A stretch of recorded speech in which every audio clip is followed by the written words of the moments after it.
Hi there, I'm Dorene Petersen, President of the American College of Healthcare Sciences, and I'm here today in the Teaching Botanical Garden.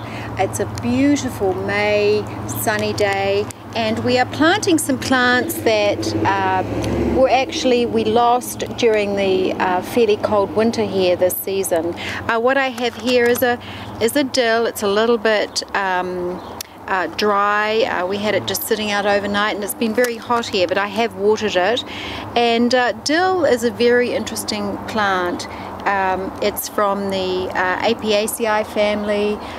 The Latin name is Anethum graveolens, and it of course makes a wonderful essential oil, but it's also known for its effectiveness with fatty fish, where it's both best known used in the kitchen for fish dishes, because it's exceptionally good for the liver. And it stimulates the gallbladder, so it's a wonderful plant to include in your daily diet as preventative medicine. And here Erika Yigzaw is going to help us plant. Well, hi everybody, here we have two dill plants to plant. As Dorene mentioned, these are fabulous in cooking, so they're a wonderful addition to any herb garden. They're also extremely attractive, although you might not know it now. We'll actually put some shots in the video of some fully grown dill plants. They grow really well with roses. They attract a lot of beneficial insects, so they're a fabulous addition to the organic garden. These have got a little bit dry sitting out. These peat pots do tend to get quite dry, so I'm going to break this up well. We're actually planting this in a spot where we had some New Zealand flax, which did not survive the winter, and we're replacing it with the dill. It's nice to do different things in your garden and just mix it up. You don't always have to stick to the original plan. So we're going to dig ourselves a decent hole there. We're going to go ahead and break that up nicely, break up that root ball, and put this in here, and that's a rock, so we're not going to put that back against the plant. A lot of people ask us about our mulch here in the garden. We use a hazelnut mulch. Hazelnuts, of course, are grown here in Oregon. Oregon is the largest, or one of the largest producers of hazelnuts in the country.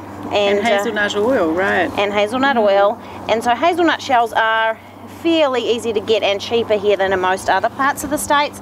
They make quite a good mulch. They don't break down particularly, so they don't really feed the soil as much as a compost-based mulch would.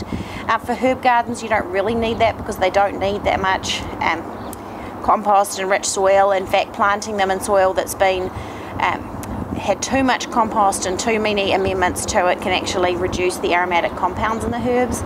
So we use this mulch. Our primary reason for using this mulch is actually to keep dogs off the garden, because dogs do not like walking on this hazelnut mulch. So that's one of the reasons that we use it here, because we are open to the public and we have lots of people coming past walking their dogs. So it's quite effective for that. If you have dogs and you want to keep dogs out of your yard, out of your garden beds, then that's quite a good choice to use. We're going to go ahead and plant the second plant. These get to be quite a decent size, probably. In this little microclimate, they'll probably get to be 5 or 6 feet tall. So you want to, chuck them around. They really like that. Not.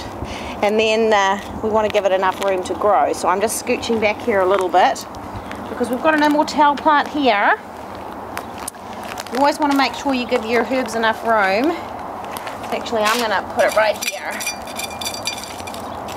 And it's a good idea to scrape the mulch back just so you don't. It doesn't hurt if you get it in the hole, but it's expensive. You don't want to waste it.